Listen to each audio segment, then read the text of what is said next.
there was, you know, before I started doing this, it's like all this was just sort of stuck. Right. So it's almost like every time before I do anything with them, I always try and just encourage, like, Good afternoon. this area to move. Anyone who's joining live or anyone who's joining and watching this later. We have here Jenny Parker, our physio, who's visiting us today to do a few sessions with Doubtson, Micah, Iceman and Renska. You can just see in the background there we've got Jody, and here just chilling as he does, you know, resting his leg, looking all sleepy, is Iceman. So Jenny has very kindly said that she's happy for us to live stream this for you today. So I'm going to take you with them up to the arena and then put you in the box with Jenny and Ice while he has his physio session today.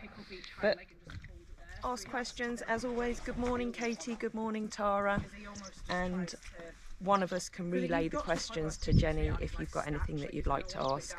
You might not be able to hear everything, it is a little bit windy today, and I might not be able to get close enough all the time for you to pick up all the sound, but it's something nice and something a bit different for you to watch today.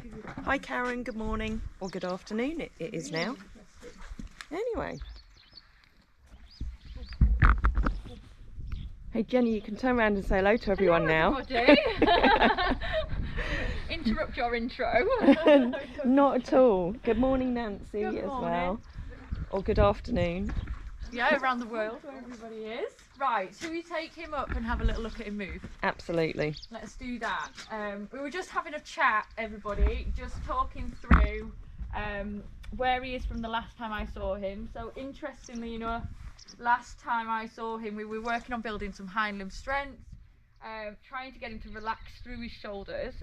Rachel's been and done some brilliant craniosacral therapy with him to try and help him loosen up through his paw and through his jaw because he's pretty tense through there. So it'll be interesting today to see the overall picture of how he's doing. First off, the thing I noticed most about him today is we've got muscles. We've got muscles on his hind limb, and we've started to build some muscle at the base of his wither, which he didn't have before. So, And that's really nice because as you said, we see him all the time, and then for you to come in having not seen him for quite a few months, you can see the difference. see the difference Whereas in we him. don't always see it. Oh look, she's getting his nice head collar out. You can't be live without a nice No. There we go.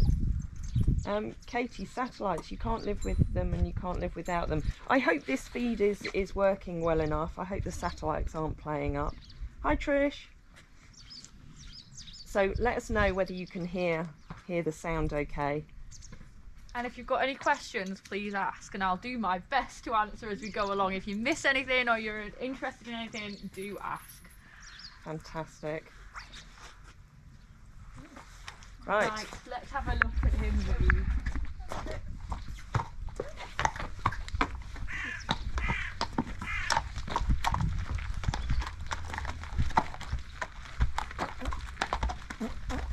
Ah, you can hear okay, that's good Katie. Yeah, sometimes the service just outside the front of the barn is a bit intermittent. Hello Monique. And sometimes when I'm moving with it, it can be a little bit intermittent too.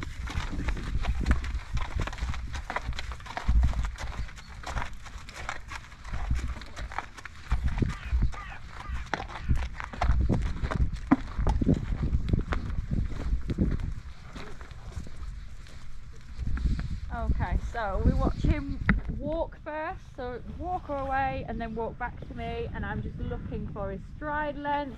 Does his pelvis move equally? Does he look quite comfortable? Does he look tense anywhere?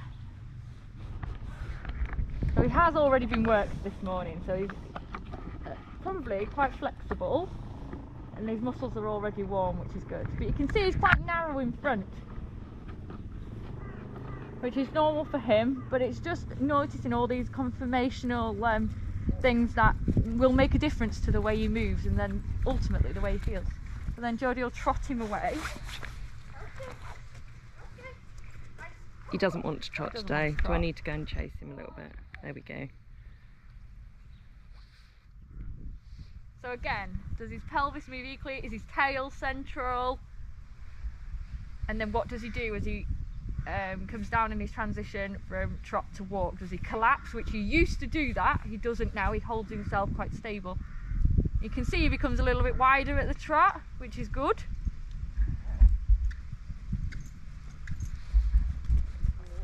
Brilliant. Can you just trot him away again from me, David? Please. Do you want me to give him a little chafe? Okay. Oh, that's better.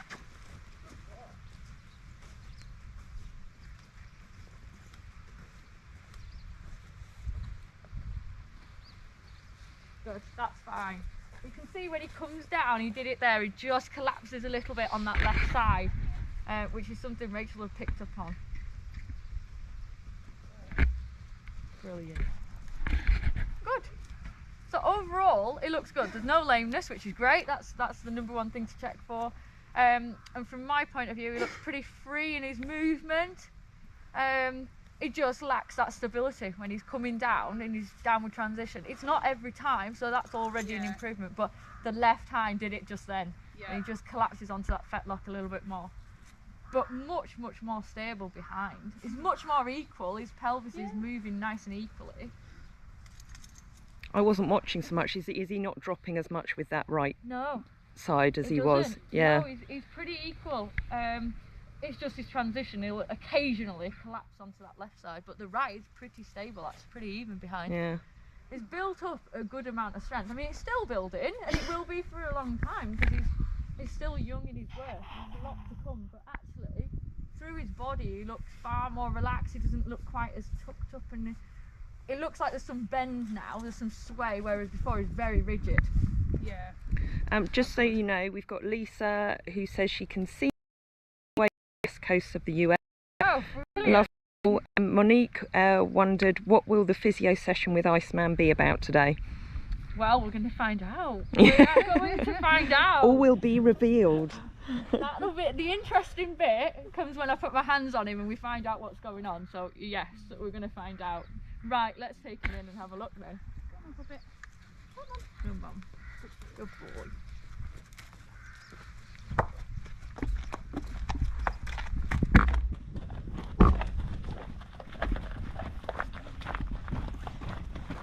And as you can see, Iceman's been freshly clipped. He got clipped. Jodie did him at the weekend, so he looks all lovely and velvety. And he's got, I didn't actually look, he got dapples as well, because they've all got dapples this year. Yeah. We've changed the feed. They changed the feed. Oh, interesting. No sugars anymore, no fillers. Ah, so when was that? When did that happen? A couple of months ago. Oh, that's interesting. But all Annie's chest is healing up. Yeah. Wow. It's, making a big difference. Oh, very. So we're taking you into the darkness now, sorry. Must be lighting in here. Grab everything and then I've got everything with So, is that a good angle for you?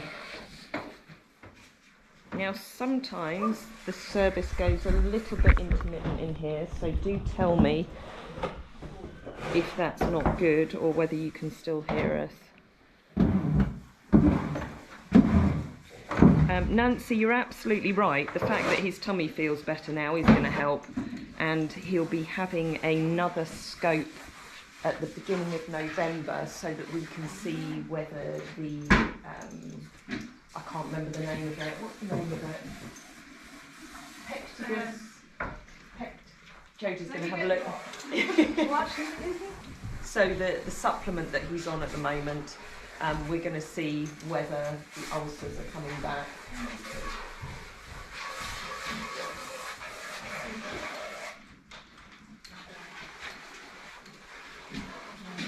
There we go. Pectigus. Yeah. By Pestbard. So yes, thank you to those of you who've contributed towards that, and let's hope it's doing the trick. But I'll take you over closer to Jenny. So we're just starting checking the joints of his neck. So checking his pulse, checking his C1, C2 articulation of his neck. and then feeling for any tension. So he was quite happily eating until I found the tension point. You can really see his eyes change. He says, that's really sore in there. So all through those muscles here, you can just feel it quite hard, quite lumpy in there. And then moving down. So through each muscle group, just feeling for any tension, any areas that feel like there's sometimes like little P's under your fingertips where there's a build-up of tension in a band of muscle into the base of his shoulder. It can't be bad now because he's started eating again, so. Yeah.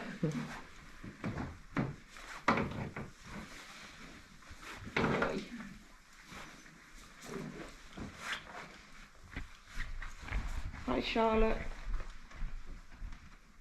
Charlotte, do the here and there today.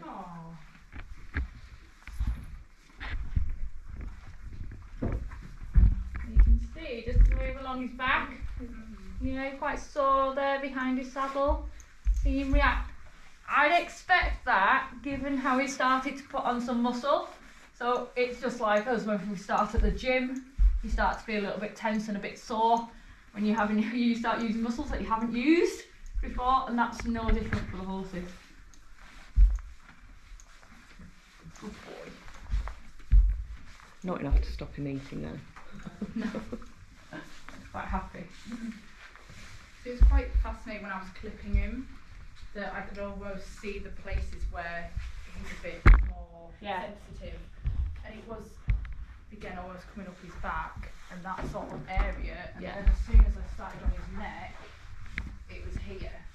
Yes. And I could tell even the last few sessions we've done he's started to get quite tight in there, so it's perfectly timed today. So we'll just check his reflexes, just see how he bends his back. So like I say, this is reflex, he's got no control over it, but I can see how he moves his spine, which he doesn't have any problems moving his spine. He's really flexible. Is that like when you go to the doctor and the doctor taps your knee with a little hammer? The exact same thing. Good boy, come on, you can carry on eating. There you are. You just position yourself so that everybody can see. Good boy. There we are. So the exact same process on the opposite side. And we'll compare left to right. Good boy. Good boy. I know. Yeah. You can tell his neck's his sensitive area because he starts to fidget more. Good boy.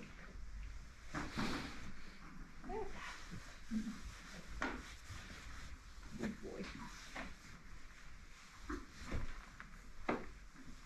He used to hang on quite a lot through the base of his neck, and he isn't doing that. Like he's not tight into the base of his shoulder. Yeah, you can almost see that within like the groundwork that he's able to move across with his shoulders better than he used to. Yeah. So it does seem that it's showing up that more of the tension is, top of his neck really. Can I leave you with this for a minute? Yeah. Good boy. Good boy.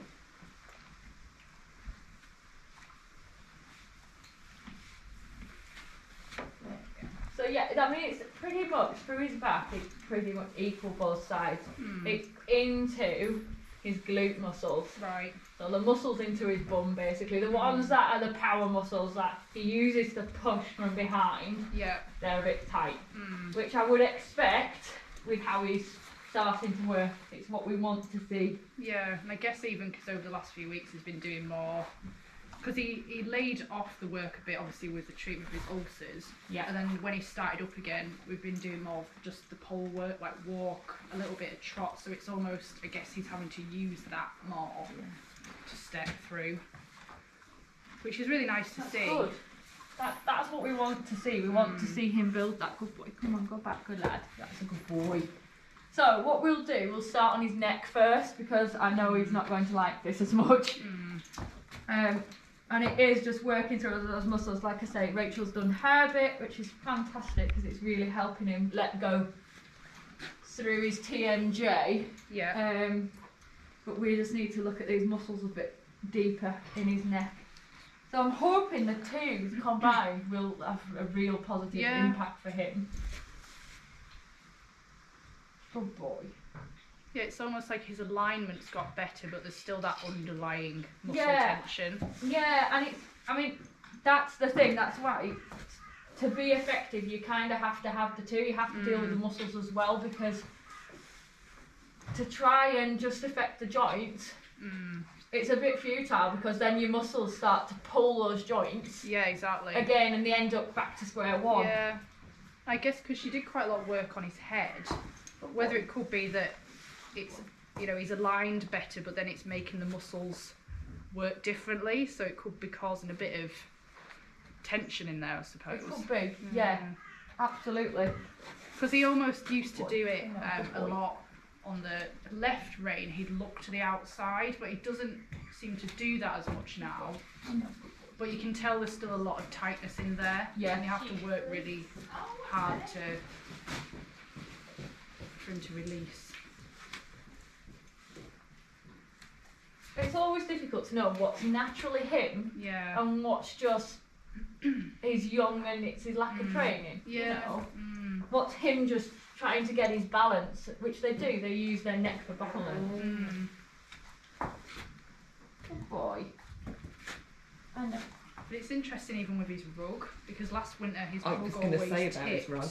but actually it's managed to stay more that's really level, interesting. so hopefully, I guess with him previously dropping that hip, just him walking around day to day would just naturally all go one way, so hopefully it's all pointing in the right direction. Trish says she knows that you're checking for tension, but can this be done as a general massage? Yeah, it can be. It could be. It could be. I mean, once you know what you're looking for, in terms of tension, you can feel it. If you are grooming your horse every day, you'll pick up subtle differences in how their muscles feel. So yes, you could. We were just saying that with Micah, that you start to target areas more that you know are the problematic areas. It's becoming more aware of it, isn't it? You've just got to spend time doing it. That's the only thing. It takes time, and you've got to know your horse. Yeah. But yeah, you can do it as a general massage. Absolutely. Monique, going back to the testing the reflexes, she said you can trick your doctor and don't move your knee. Don't know whether the horses can have figured that out yet. I don't think they have. No, I think no. That's why I like treating horses in comparison to people. Yeah. There's no trickery involved with a horse. It either is or it isn't. Yeah. They're very straightforward that way. Oh, look at his eyes there. Boy. I know, good boy. So he might have quite the headache after this. So anytime I treat a horse's neck, it's usually definitely 24 hours off. But you can see him relaxing in his eye. Good boy. Yeah, nice relaxation coming through. A few deep breaths. Good boy. Hopefully you can see his eye there. Good boy. MD Razard, no, does the horse kick? Iceman doesn't kick, and generally a horse will only kick out for a reason.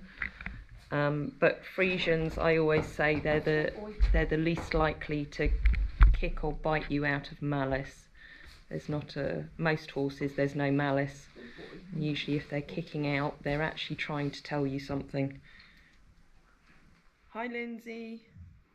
Don't worry, it was a last-minute live, as they often are on the yard, but Jenny has very kindly allowed us to live stream her physio session with Iceman. So no, it's not Nero. I don't think Nero's quite ready for another session yet. He's built up more muscle, but maybe not quite enough.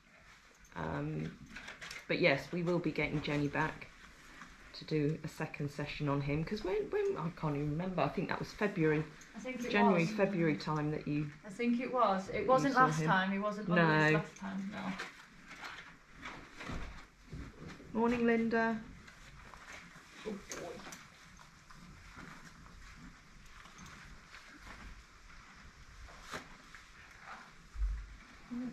Are you happy to chat away Yeah. if I go. Yeah. You just have to keep coming back for questions. Yeah, well, I'll keep an eye on if there's any questions. So you've got Jodie behind the camera here, so you can still ask questions, and she'll either look on her phone or I'll relay them through to you. Hi Tanisha. They are very interesting, these sessions, and you're very welcome. We're very lucky that Jenny was quite happy when I said, how do you fancy doing a live? Because she knows that you're all lovely on here and you're all going to just ask good questions. It's nice to share what we're doing. Exactly. Especially with the Iceman after the year he's had. Right, I'm going to wander off and go and do other things. I'm going to do a bit with Dow before you brilliant. have her session. Brilliant. We'll carry on. Have you got it on your phone, Jodie? Yeah, I just don't know if I can. Oh, we'll have to log in. There we go. Good boy. Oh, can you see the questions anyway? On the video. There we are.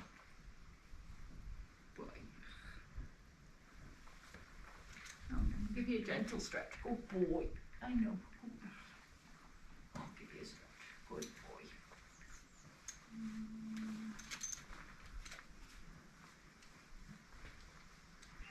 If you tap underneath it.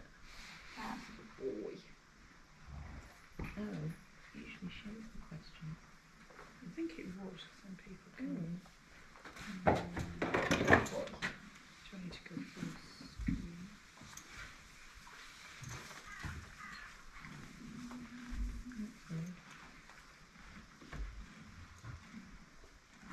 I'll get Faye to come and show you, because Yeah, she no. knows better than me.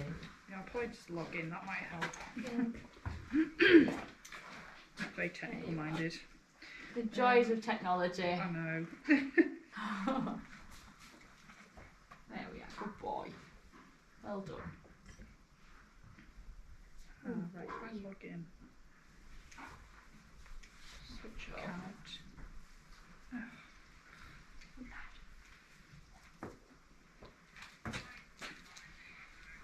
Good boy. I know, is that nice? That's a good boy. Do you know how to get the comments on? What's happened to your phone? Yes. Oh, I don't know. Your phone's special.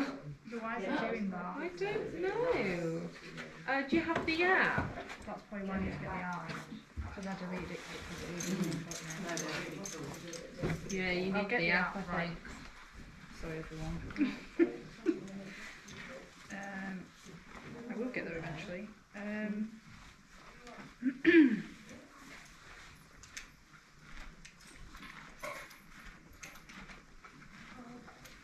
Good boy. No.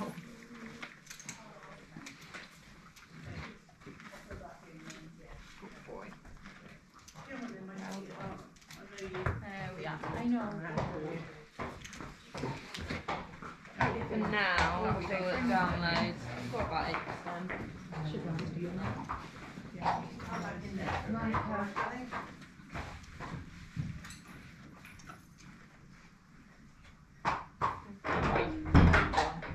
So Tanisha's asked, you said Iceman might have a headache. Will you give him something to relieve it, should he have one?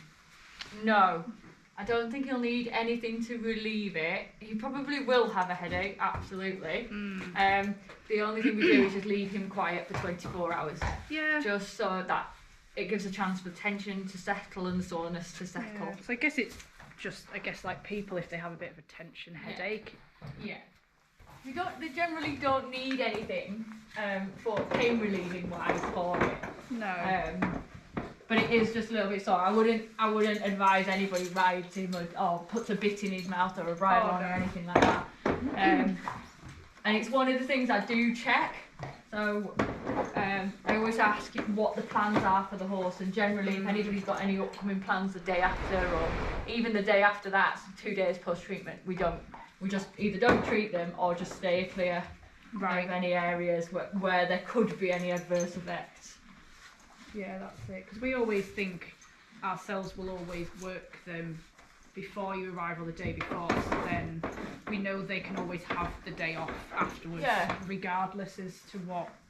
Yeah, it's a good practice. You know yourself, if you've ever been for a massage or any form of treatment, if you've had physio particularly, sometimes you come out, you feel great, and then it hits you a few hours later and you feel like you've been run over by a bus. Yeah, it's like almost delayed reaction, isn't it? Yeah, it is.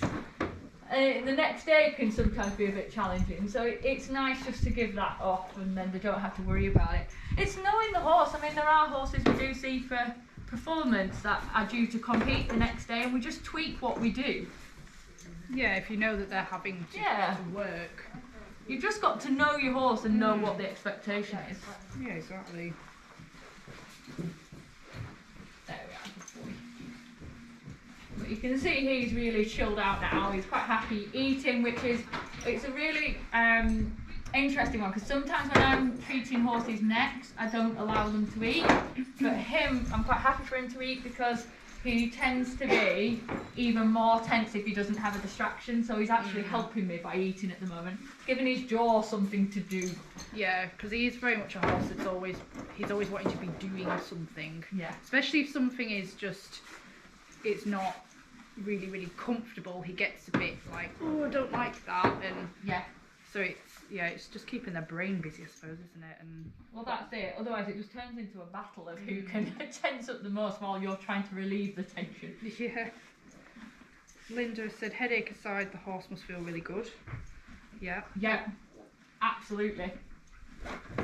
That's the thing, and I guess it's like, you know yourself, if you're having a treatment for something, you often know that there's going to be some little side effect for, you know, being realigned or the tension you have, but it's for the best for the long term, isn't it? You have to sometimes have a bit of a headache or a bit of a problem to make something better. To make it better. And you think actually some horses, you know, 'cause Charlotte's asked, how can you tell if a horse has a headache?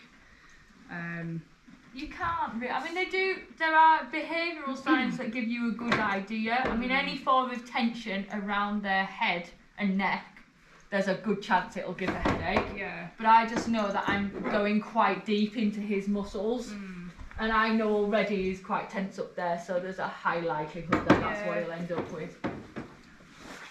And that's the thing, there could be horses out there that are working and it's not even known that they would have a headache, but if they have a lot of tension and it's never been treated, they could potentially have that quite a lot, really.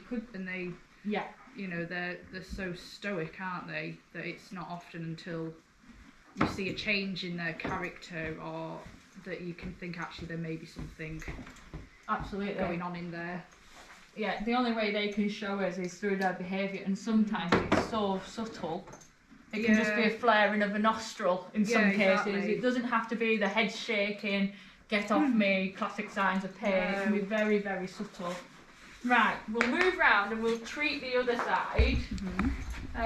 Because I like to do it where we just do his problem areas first, both sides, and then we'll move on to his back. So you can see I'm getting exactly, you'll probably be able to see better on this side without his mane, but I'm getting exactly the same responses. Ow, get off me, that hurts. Yeah, and that's what I found with doing the groundwork over the last few days, that I've not even put pressure on there. I've almost just sort of run my fingers over and just sort of gently asking if he can sort of drop that bit of his neck, because I could just tell that he was getting more and more tight in there. And it's like you said before, even just like sometimes when I take him in there, his face is relaxed, he's yawning, and he's, you know, you can tell he's releasing, but then other days he just looks a bit uptight, a bit tense. Then I almost take the pressure off and just ask for some very basic, just walking backwards and forwards and just trying to loosen it as gently as we can. And again, it's like you're saying, it's knowing your horse, isn't it? And that's why it's so valuable that we get to work with each of the horses on a regular basis, and we all know them so well that we can see the very subtle signs that they're in need of a treatment, or there's something that they're finding difficult. Whereas I guess a lot of horses don't have that luxury, that they don't get that one-to-one consistent work. Good boy. Good boy. You can see, interestingly again, he's stopped eating completely. He's back to where a little bit of tension in that rope, but not huge amounts. He's not pulling back against it. He's resting a back leg, and his eyes are going again. So he looks quite, originally he was quite, oh, that's really sore, and giving me all the signs that, yeah, that really hurts, and now we're releasing it. So all I'm doing is just holding the pressure points. It's called trigger point release, this treatment.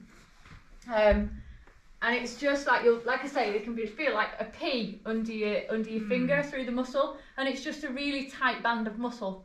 And if you hold your finger on it, the pressure allows the tension to dissipate. So it's like melting a little piece of chocolate under your finger with the pressure. Boy. And they quite like it when once you get going, they quite get into it. So yeah, feeling much better, aren't you? Much better. Good enough to go back to eating. That's always a good sign. I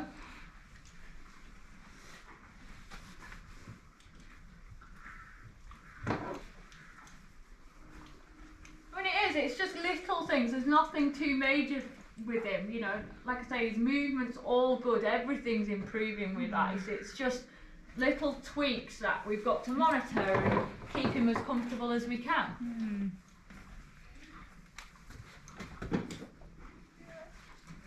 I mean, when we started, there was no bend at all.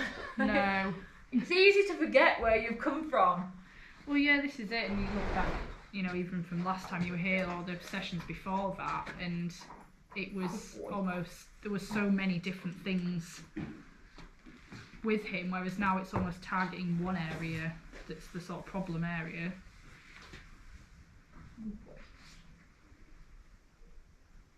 There we are. Good boy. That's quite nice.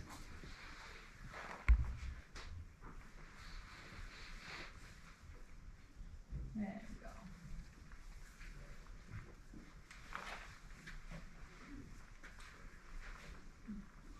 Oh boy.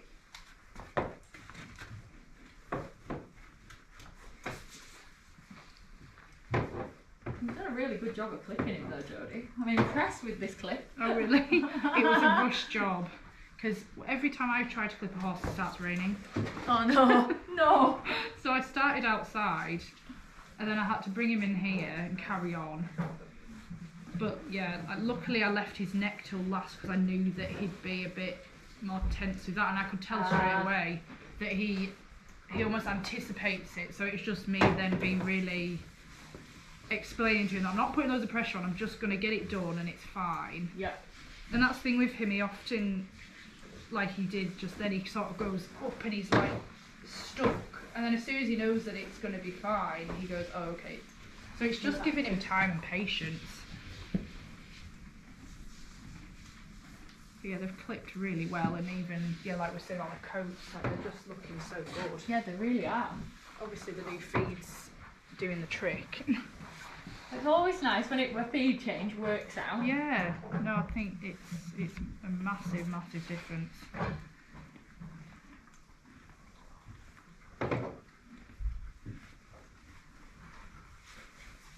They're lucky horses, these guys.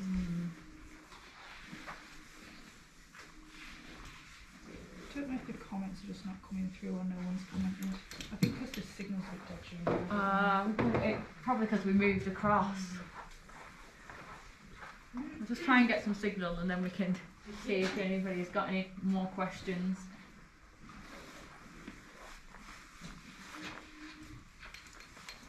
Just because we're in the barn, but it's a bit windy out there today. I don't think you'd hear much if we were outside. Again, just working him now into the base of his neck, into his shoulder.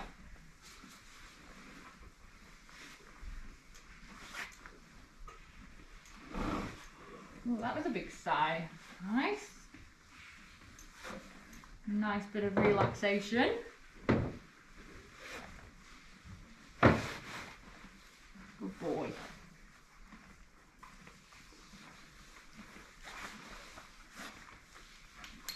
Good boy. There we are.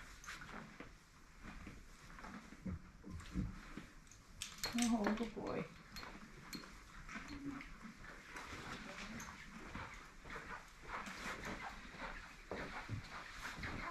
There we are.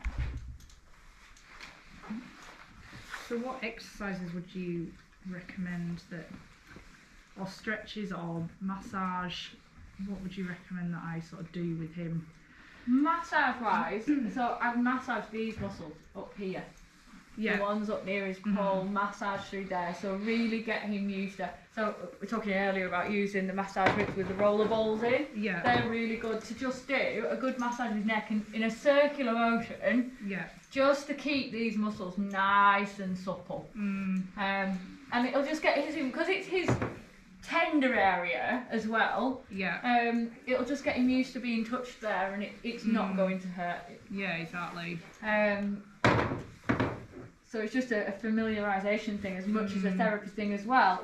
But that would be a good start. I mean, groundwork wise, in terms of specific exercises, you're doing what I would recommend already. Yeah. So the pole work and getting him working from behind, because if we can actually get him working and that power coming from behind as it should be, transmitting through his body, it'll ease the pressure on here. Yeah. So he'll be less reliant on his neck and his shoulders for balance, and more likely to go forward. Yeah.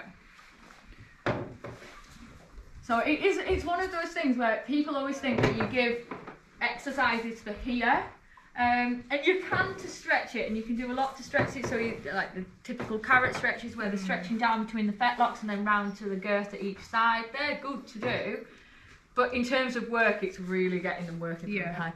And it is a bit of a, it takes time. There's no overnight fix to it, especially when you've got a youngster that you're having to really work on the training, because some of it is just time. Yeah, that's it. Yeah, because I know some of the exercises Mel gave me, it's almost walking over the poles, but me being at one side than the other, and then backing him up, and then sort of putting a bit of pressure under his tummy to sort of lift his back up, and then walk over the poles.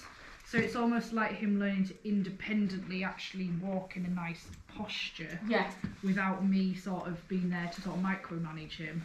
That's it. And that again, it is just the same over and over again, but it's almost asking him to work properly, consistently, and learn how to actually walk like that. Yeah. Because he ordinarily just sort of slops a lot. Slops a lot. Yeah, because he's got so much movement, and he's actually got that flexibility through his back. He can do that naturally. He can more just pull himself along. He doesn't have to use his engine as such. Yeah.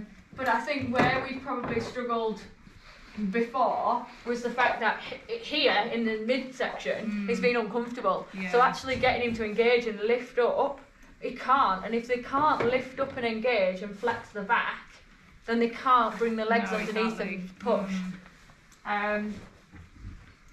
So I think that's probably what we struggle with. Like, he doesn't want to bend through his rib cage, whereas now he is lifting up much better. You can see it in his transitions. Yeah. It is just a case of time, and you've got everything in place. You've got all the right building blocks. It's just allowing his muscles to develop, and it takes months. Yeah. It's really easy. And people do all the time. They'll come along and tell you to change things. They do if you can start at the gym. And different trainers and different people will have different ideas of what you should be doing. And it's really easy to think, oh, this isn't working, so I'll swap. But actually, in terms of building muscle, it takes months, and you've got to keep at it. Yeah. And every time you change from what you're doing, you just knock yourself a little bit more backwards. Yeah, it's almost staying on that steady path rather than thinking, well, nothing's changing. But it seems very subtle changes. That nothing will change. It'll be months before you see anything, and then all of a sudden you do start to see a change. You think, oh well, so it is working. Yeah.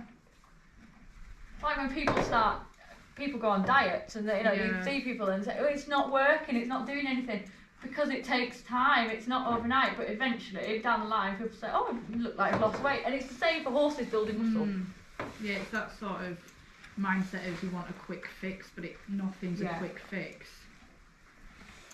Yeah, you realise in life there's quick fixes. It's a few and far between. No, it's putting in that time and consistency and that effort. And that's why it's been really nice actually that you've not seen him for quite a few months. Yeah. And you can see the difference because, like you say, because we see him every day, I don't see the difference in him. Yeah. And I almost think, oh, am I doing the right thing? Am I working him right? And you almost start to second guess what you're doing because you just want the best for them. But when somebody can see a difference, you think, okay, right, I'm just overthinking it. It's really, and we all do it. I'm exactly the same with my own. You look at them and you think, oh, I'm getting nowhere. They're not really. I don't really see a difference in the schooling. Or you start doing some groundwork and you think, well, they were really stiff today and they've had a bad day. Other people notice a huge difference. It's just because you look at them every day, and you do. They have good days and bad days, just like we do. Yeah, that's it. Because you know yourself, there's some days that you just feel stiffer for no apparent reason. Yeah. And that's where I guess with the groundwork with them, you sometimes go in there with a plan, but then you change it because you think actually we need to work on this today because they're just not even in the right frame of mind, or there's too many distractions, or there's just, even if you're rushed, it can then impact them because they can pick up on how you're feeling. So you think actually I'll do what I feel I can actually achieve today.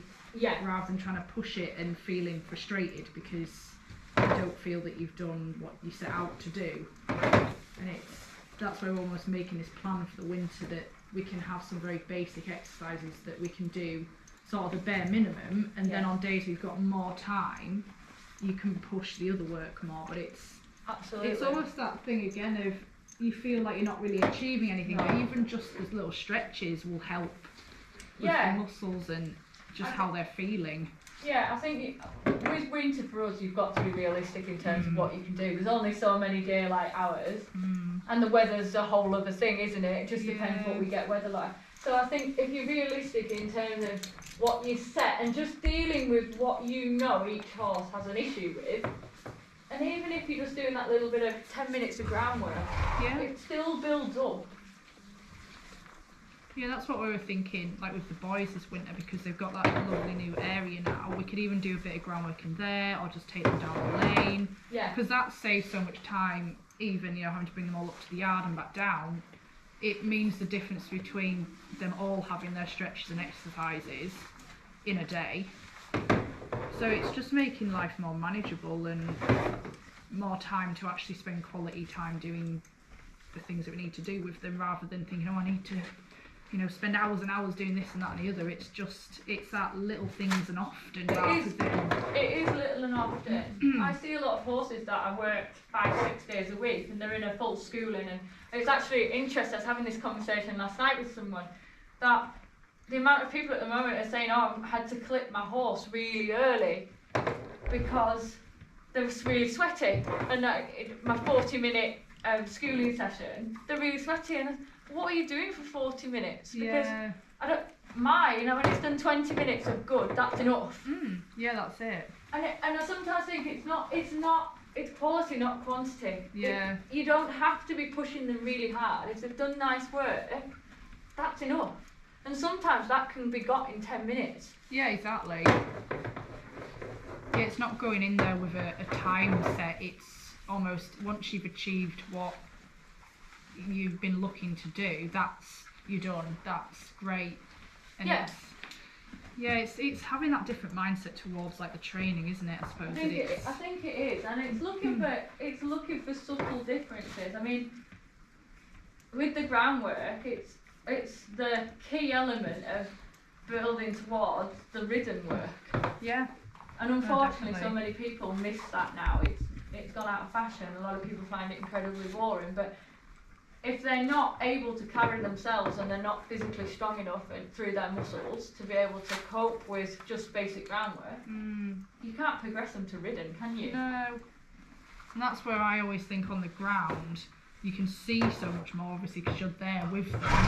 So then when you do get on later down the line, you can almost try and translate that to how they feel. Yeah. And it's again, even with horses like him that have some underlying issues, like with his gastric problems or his tightness, you can assess that from the ground. So even if there were days where I'd get on him, I'd always do a bit of groundwork first, so then you can almost assess what is going on with him on that day before you hop on. So I think, you know, all of us really enjoy the groundwork because you get so much from it, and it is really enjoyable. And I think some people maybe just write it off because, you know, they have a horse and they love riding, which is great, but it's almost like it should be a huge part of their regime that they do the groundwork and you can assess them and then do some ridden work. That's it. Yeah, but any age horse, it's not just a youngster thing, whereas I think most people tend to think that, don't they? It's something you do when you can't ride them, and then once you can ride them, well, we don't do that anymore. But I mean, that's why I love coming here, because you guys do a lot of that, and you put in the time, and I've been seeing these a long time, the rest of the horses, and the difference in them is massive. Just the flexibility through their bodies, it's so much better than it used to be. Yeah. It's just beneficial for, you know, even for the older horses that, you know, even a lot of them that aren't, you know, able to be ridden, or we choose not to, it means that they have got a work regime or stretches or exercises that's going to help them with their sort of underlying problems. You know, it's like Mabel with her, you know, she fractured her foot, so we don't drive her anymore just because we know there's a weakness there now, but she can still do the groundwork, she goes out ride and lead, and she really enjoys it.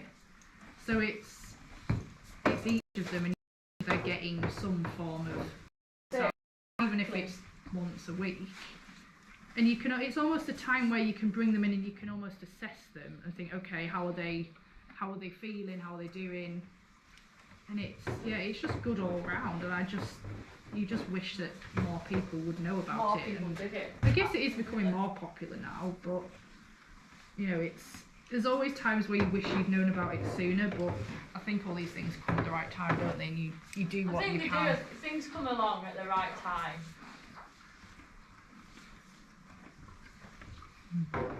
When you can get into it yourself. That's it. Linda, totally envious of Iceman, gonna book a massage for myself.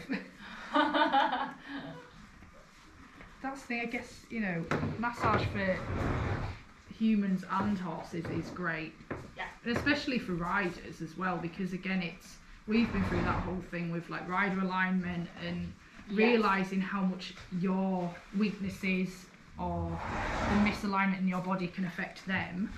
So that's where it goes back to, again, the groundwork, that they're able to work on just themselves without having to compensate for you, because that's what happens a lot of the time. You see riders that are very stiff or tight, and then the horse is having to compensate, and in turn that's not helping them.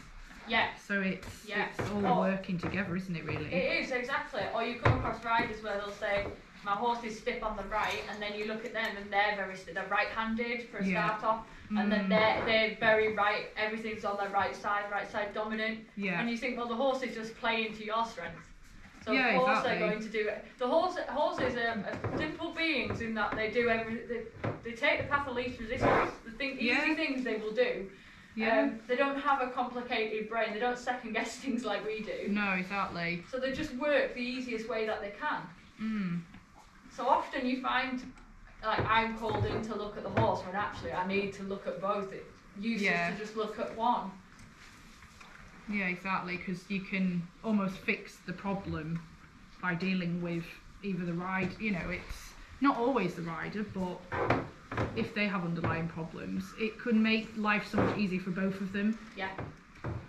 Because we know that ourselves, like years ago we did a clinic with Andy Thomas over at Mel's, and that was just great. Because he could see straight away what the problems were with us. And again, it's that shoulder tilt, and then that can in turn affect where your hips and then your legs, and it just really highlights that one little thing can just throw everything off balance. And the thing is, you're unaware of it. And I know that, but like I speak from experience because I've done Andy's clinic as well, so I know what my little things are that I do, and it makes it you're completely unaware of it, and it just moving an inch or so with where your hands are positioned makes a massive difference. No, that was a massive thing for us, and even now we've still got the bands that if I do ride, which we don't ride a huge amount each week, but I always think, well, if I'm going to ride today, I want to get the most out of it and to benefit him. So I often get on and I use like the straps that go like across. Yeah. Because I know naturally I put more weight in my right stirrup. I'm stiffer through my right shoulder, so everything sort of tilts this way. Yeah. So I use the band going across my right shoulder down to my left heel. Down to your left. Cool. And it makes me more symmetrical. Yeah. And aligned. So it's, yeah, you just think whatever ridden work you do, you want it to be quality for them and for you. Otherwise you think, why am I doing this if we're not putting 100% into it? And like you say, it doesn't have to be 45 minutes, it can be 20 minutes or just a walk down the lane and back. And that's where with him, his sort of regime, now he's got back into work, we just do a few steady hacks, maybe once a week, twice at the most, just walking up and down the lanes. We'll do groundwork in the arena because I'm not at the stage where I feel like pushing him in the schooling would be beneficial right now. No. I'd rather stick to groundwork in the arena and just hacking out in straight lines. Yeah. Which does really help. He isn't ready for it yet. No. There's no point pushing either of you to do it. It's not a pleasurable experience for either of you, is it? And that's where even at Mel's, you know, we can often do a session where it's half groundwork, then I just get on for a few minutes just so Mel can see where we're at.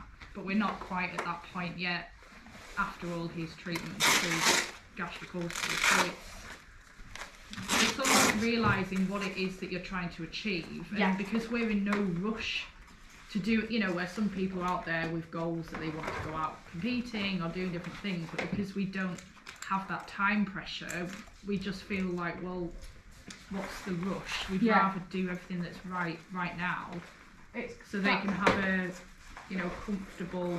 That's the best thing, isn't it? When you don't have the time pressures and you don't have any of those sort of stresses. No. You can enjoy it.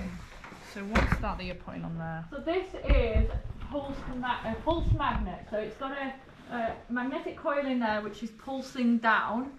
And basically what it's doing is improving the blood flow.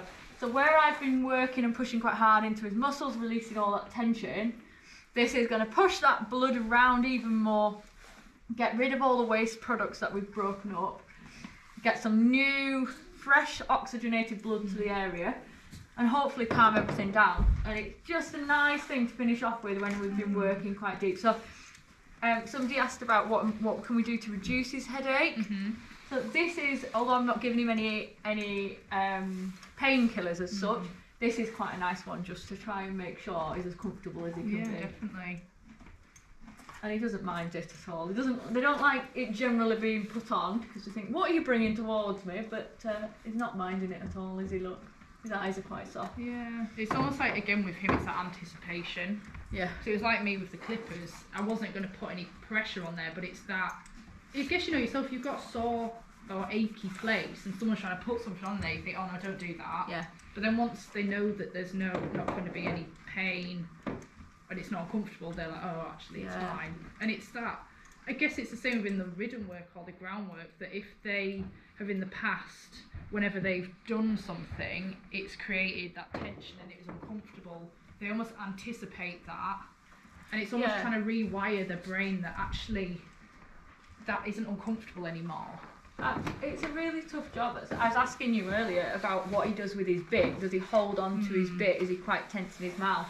And it's really difficult because sometimes you don't know what's gone on before. No. You don't know those previous experiences, and people can have the best intentions, but sort of think, well, we'll just keep pushing through this when there's a problem or they are tense or there's some issue happening in the body. And if you don't recognise it and you keep pushing, that becomes a bad experience. Yeah, exactly. Did you remember it? Yeah. And that's where his go-to has always been almost grip with his mouth and his neck just goes tight and it's like he bunches up. Yeah.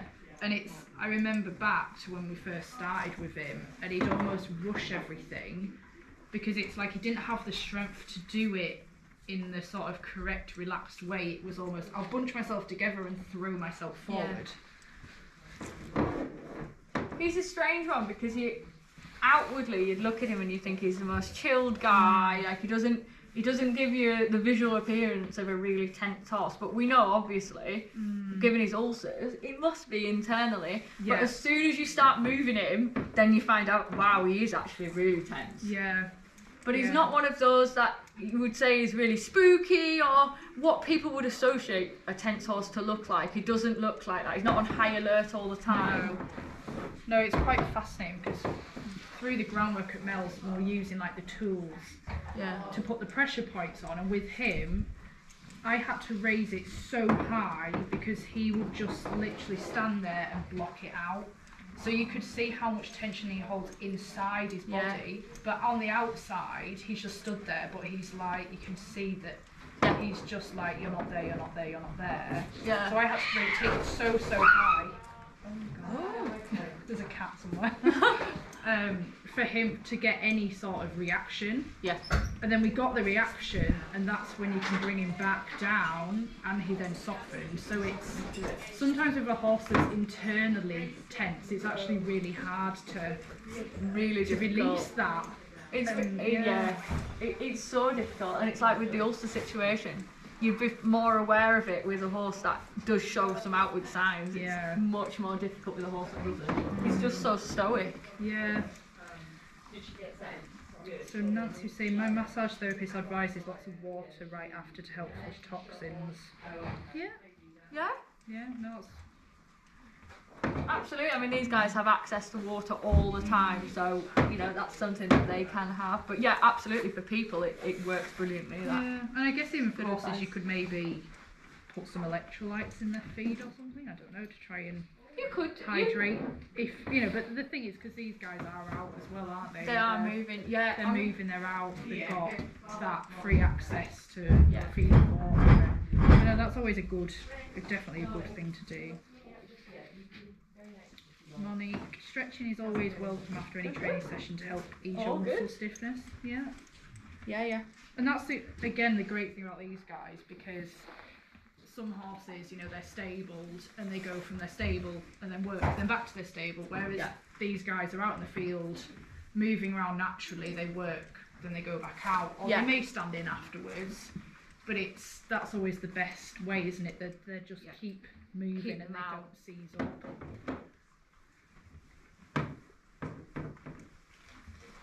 And I guess that's where a lot of horses will build up that tension as well. If they're stood in a stable, you know, they're not just naturally moving and grazing and doing what horses do. If they're stood there anticipating what they're going to do next. Yeah, definitely. And some just they're in their environment. They don't like the environment that they're in. Some can't cope with big livery yards, or there's lots of goings on, comings and goings.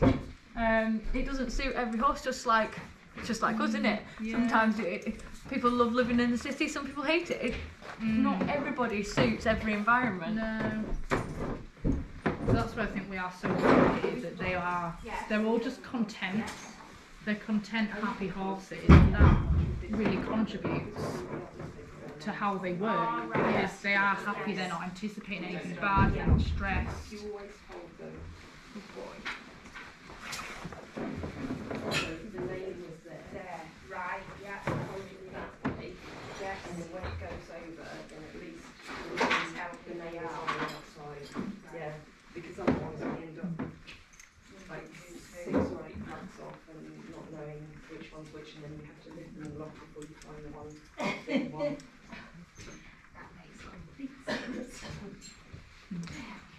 We can see in his eye there, he's just like, oh, that's so nice. He's very chilled, isn't he? Quite happy. And that's it, his general demeanour is he's very chilled out, but it's just as soon as you start doing a bit of work or something that's a little bit difficult, he then tenses up. Yeah. So that's all we're aiming for really, is for him to be able to work in a relaxed way, moving his muscles and his body and just being happy and content. And that's why it's been so nice getting on in the last couple of weeks, that he just feels like I get on and he just say, okay, let's go, and he'll move freely underneath, and you think, wow, that's such a difference. That's what you're aiming for, isn't it? that's when you really see the work paying off, because it's not that upward battle. You get on, and it might just be that split second of that's a really nice feeling, but you think, yeah, we're heading in the right direction. Good boy.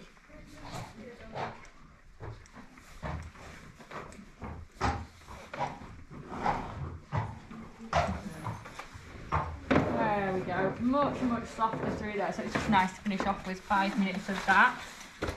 And you can see through his back, if we run our fingers down his back now, there's no reaction there.